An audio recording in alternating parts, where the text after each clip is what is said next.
Para sahabat, korupsi 8 triliun pasti bikin heboh. Jadi buah bibir banyak kalangan dan itu wajar. Biasa ya, kalau kita sebagai masyarakat yang bermoral dan beradab pasti tidak akan suka dengan korupsi itu, karena korupsi itu pasti merusak negara. Meskipun di lain kesempatan saya juga pernah bicara ya, itu kan dilema itu kan. Kalau korupsi itu merusak negara, tetapi kalau anti korupsi itu melemahkan negara. Jadi mengapa sih sebenarnya orang korupsi itu? Ini penjelasannya bisa macam-macam dan itu terserah, orang bebas menganalisis itu ya. Bisa juga orang mengatakan, oh ini soal setan, soal iblis, nanti uang dari setan dimakan iblis itu biasa. Orang tamak, orang rakus dan sebagainya itu hal yang biasa. Sampai-sampai ini Profesor Renat Kasali juga menganalisis ya orang-orang di belakang 8 triliun itu. Ya, karena memang sudah beredar nama-nama ya biasa itu. Pertanyaannya yang disampaikan beliau kan, apa mereka masih butuh uang ya? Padahal kan udah kaya, udah melimpah ruah lah, dan itu biasa. Kalau orang berkuasa lalu melimpah kekayaannya udah hal yang biasa. Itu yang mau saya katakan bahwa kekuasaan ini kan punya dimensi privat sama publik, itu teori dasarnya begitu ya. Jadi artinya jabatan apapun, termasuk para pihak yang tidak punya kewenangan, tidak punya jabatan tapi punya kuasa, ini kan juga bisa memperoleh duit dari korupsi gitu. Jadi jabatan kekuasaan itu kan diperoleh dengan mekanisme publik. Orang bisa menduduki menteri, bisa menduduki jabatan apapun, ketua partai kan pakai mekanisme publik. Tapi intinya kekuasaan juga punya dimensi privat.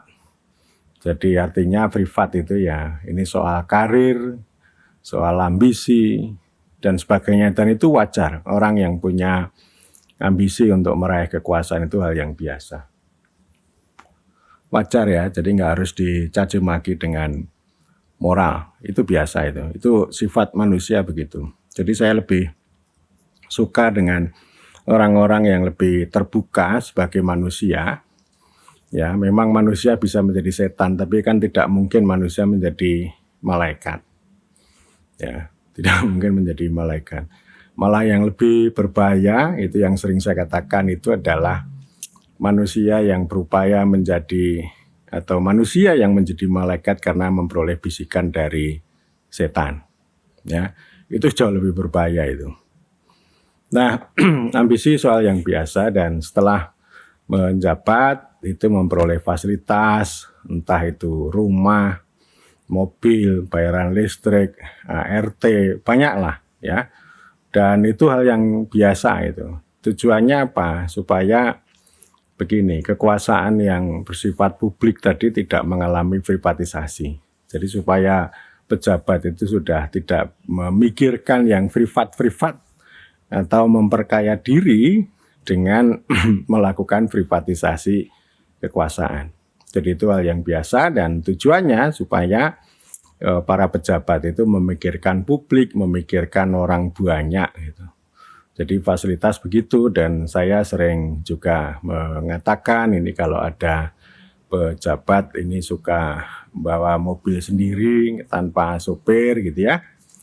Ya saya katakan ya ini kan fasilitas dimanfaatkan, kalau Bapak nyopir sendiri kan artinya nanti tidak memikirkan orang banyak, hanya pas nyopir ya nyopir sendiri, memikirkan dirinya sendiri. Jadi itu satu poin. Poin yang lain saya kira ya kalau ini pakai driver artinya kan kita juga memberikan kesempatan orang lain itu untuk melayani. Karena pada dasarnya bahwa orang melayani kan kehormatan, asal tidak diperlakukan secara lalim.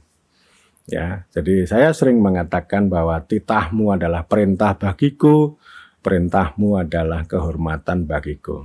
Saya kira ini masyarakat yang beradab itu akan menghormati perintah seperti itu.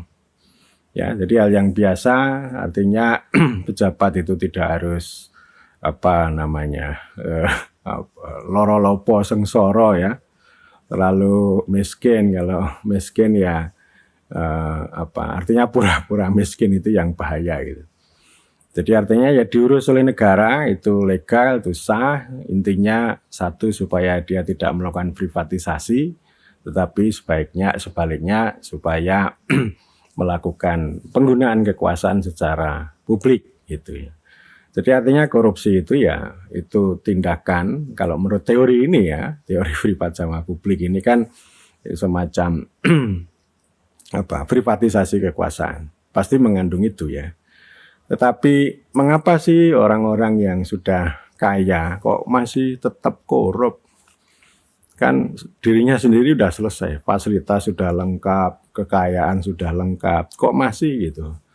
Apa karena rakus pengen menumpuk kekayaan sampai sundul langit, sampai langit ketujuh? Jadi ini soal realitas yang perlu kita pahami, dan ini sekaligus juga menjadi tantangan baik kita dalam hal bernegara, punya pemerintahan, punya hukum, punya konstitusi, dan sebagainya. Jadi kita di Indonesia ini kan belum selesai kita dalam bernegara, berpemerintahan. Kita masih ada kekuatan yang disebut dengan gerbong. Ya, gerbong itu soal organisasi. Saya pernah membahas itu ya. Jadi ada mekanisme yang formal, yang informal gitu. Yang informal itu juga masih sangat berlaku, masih terjadi biasa ya. Jadi sekarang ini kan begini, setiap segmen kehidupan apapun ada organisasinya. Ada organisasi yang digerakkan dari atas untuk kepentingan tertentu, tapi juga ada yang digerakkan secara mandiri oleh banyak pihak. Apapun lah itu sudah diorganisir, dan antara lain organisasi itu juga untuk mengakses sumber daya, mempengaruhi kebijakan pemerintah, atau untuk karir politik ya. Itu di mana-mana begitu, apapun lah, mau ngomong apapun pasti ada organisasinya. Meskipun itu organisasi yang lokal itu dibuat secara bertingkat-tingkat, dan selalu akan ada jebakan bahwa organisasi itu akan elitis, akan digunakan oleh sekelompok kecil orang untuk meraih akses ekonomi politik ya. Dan itu gerbong itu ya. Dan itu ada di mana-mana, bahkan setiap orang itu juga bisa menjadi menjadi anggota banyak organisasi, tergantung nanti kebutuhannya apa ya. Kalau ini kaitannya dengan A ya, saya punya organisasi yang punya kaitan dengan A, dan seterusnya lah ya. Ada organisasi yang sekuler, ada organisasi yang religius, jadi sama-sama itu banyak ya. Ini ada orang yang punya kebiasaan beternak organisasi atau menjadi aktivis organisasi banyak pihak ya, banyak sekali gitu ya. Ada juga orang yang ya terus terang saya ini tidak punya tradisi pengalaman berorganisasi yang sampai berjibun-jibun, karena saya punya pikiran bahwa apa yang disebut dengan rakyat itu kan konsep pembebasan, bahwa rakyat itu tujuannya untuk membebaskan manusia itu mencapai ini ya, human achievement ya, dengan belajar, bergaul dan sebagainya. Ini dia bisa meraih apa yang diimpikan. Jadi rakyat itu terkait dengan human achievement, dan ini namanya liberasi, dan pada ujungnya rakyat akan mengalami transformasi menjadi warga negara. Sehingga kalau kita bisa menjadi warga negara, itu menjadi orang yang merdeka, yang hidupnya makmur, bisa mengakses layanan publik dengan lebih baik gitu ya. Kalau rezekinya agak seret itu hal yang biasa gitu ya. Kemudian kita juga taat aturan, kita membayar kewajiban pada negara, entah cukai atau pajak dan lain sebagainya. Jadi itu warga negara. Artinya kalau orang yang sudah menjadi warga negara, dan itu pada umumnya ya, bukan berarti orang yang menjadi warga negara tidak ikut gerbong, ya banyak juga ya, karena ada juga warga negara itu kan yang pengen menjadi penguasa atas warga negara. Ya, kalau yang pengen menjadi penguasa pasti dia akan berhubungan dengan gerbong-gerbong, membuat gerbong, dan ya gerbong itu butuh biaya yang besar. Itu pasti itu, ya. Dan artinya gerbong itu juga menjadi alat untuk negosiasi secara ekonomi politik tadi. Jadi artinya ya korupsi ini kan 11-12 dengan politik uang gitu ya. Sebenarnya para politisi itu sebenarnya ya pengennya itu bisa menang, bisa meyakinkan rakyat tanpa politik uang. Tetapi kalau berhadapan dengan gerbong pasti dinego, ya kan? Nah kalau sudah dinego ya pasti akan butuh uang tadi. Uang itu yang nggak bisa diperoleh secara mekanisme publik yang legal, yang transparan ya nggak bisa. Itu pakai tadi uang setan dimakan demet, dimakan iblis itu. Bahkan saya ini kan kadang-kadang ngomong begini, saya ini juga pengen sebenarnya, pengen politik uang, tapi nggak ada yang ngasih. Saya juga pengen uang dari setan, dari iblis, tapi saya gunakan untuk perjuangan, untuk rakyat, untuk kemajuan desa, perubahan desa. Saya juga pengen begitu. Tetapi sayangnya saya nggak pernah bertemu dengan iblis, dengan setan. Ya, ternyata setan itu juga ada geng-gengnya sendiri gitu ya. Setan juga punya gerbongnya sendiri ya. Dan saya karena orang merdeka, orang bebas ya, tidak masuk dalam gerbong-gerbong itu. Karena itu saya tidak bisa mengerti bagaimana cara memperoleh uang dari setan dan bagaimana mekanisme korupsi tadi itu mengalir pat-gulipat, ada banyak gerbong yang dibiayai. Nah maksud saya korupsi atau politik uang itu ya dalam rangka untuk membiayai gerbong tadi. Dan ketika kita masih punya gerbong itu di luar kerangka privat dan publik, itu artinya kita memang belum selesai dalam hal bernegara, belum selesai dalam hal pemerintahan. Artinya kalau kita bicara negara, itu kan negara besi baja yang kuat gitu ya, yang itu bisa merampungkan preman, mafia, atau orang-orang kuat. Jadi artinya kita bernegara itu artinya menciptakan law and order, dan sekaligus juga mengakhiri ini ya, order but not law. Kalau order but not law ini kan jadi para preman, orang-orang yang disebut, mohon maaf, yang disebut iblis itu artinya nggak ada tempat bagi mereka kalau negara ini nih ya. Tetapi itu tadi, kita belum bisa menjadi negara yang dengan prinsip rule of law, prinsip law and order, atau disebut dengan negara besi baja. Jadi negara kita ini masih kayak besi cair, ini kata Anthony Adams ya, atau fluid ya, bahasa Inggrisnya fluid iron ya, fluid iron gitu ya. Ya, fluid iron itu ya kayak pandai besi, itu besi cair itu ya diambililah gitu ya. Ya itu negara kita itu kan seperti itu kalau berhubungan dengan soal sumber daya, dan ini sumber daya ini mengalir sampai jauh.